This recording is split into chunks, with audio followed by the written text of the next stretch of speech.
اليوم ريال مدريد قدم مباراة متكاملة من الشوط الأول إلى الشوط الثاني دقيقة 90، ولمسة تشافي ألونسو كانت واضحة بالنسبة لي في نقطتين مهمات جدا، وفي نقطة سلبية نوعا ما بعد تشافي ألونسو ما قدر يضبط الأمور. خلينا نتكلم عن النقطة الإيجابية أو النقطتين اللي لاحظت فيهم أن لمسة تشافي واضحة. أول حاجة اللعب بتشكيلة أو بخطة 4-4-2.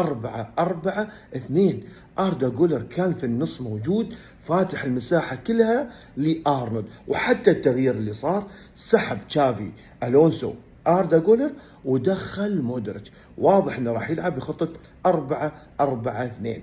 اللمسة الثانية تشافي ألونسو كثرة التسديدات من لعيبة ريال مدريد اليوم، 21 تسديدة على الجول يا جماعة الخير، بين العرض والقائمين 11 تسديدة. هذا شيء جديد أشاهده شخصيا على ريال مدريد. هذه خطط ولمسات تشافي ألونسو.